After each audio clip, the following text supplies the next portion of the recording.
Now,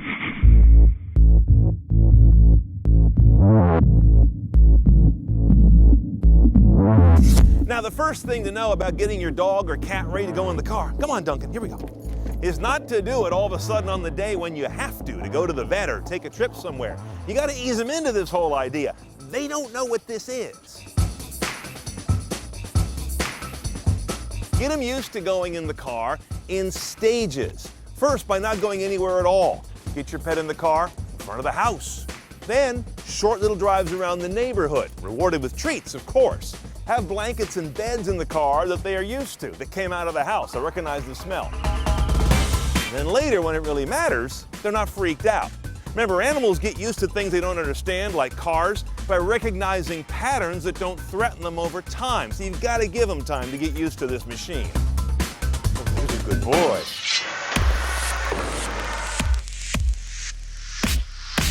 Now, once you do get your pet used to going around in the car, here's why it's important to secure them in there. Our 60-pound friend here weighs 2,700 pounds when a car comes to a dead stop from as little as 35 miles per hour. That inertia can be very damaging to him, to you, and then you've got a freaked out animal in the car after an accident who, if he's loose, can be threatening first responders or running out into traffic, getting himself hurt or causing another accident. And I'm sure you've seen these sort of barricades that are used in wagons and SUVs, and they're fine for compartmentalizing the vehicle. But does this look like it's up to the task of handling 2,700 pounds of flying dog? No. And that's where these safety harnesses come in. They've got this whole padded sort of chest piece here, and then it lashes over the back of their neck and underneath their front legs. Kind of goes on like this. And this whole thing clips to a sliding tether that goes onto the shoulder belt portion in the second row, away from those front row airbags. Dogs should always be restrained in vehicles, even if you're just going on a short journey.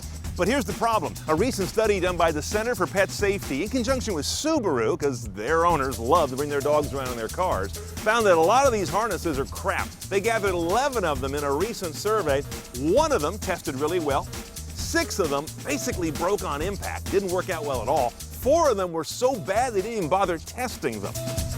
One with the unlikely name of SleepyPod Click-It was the only one that held up well in this study.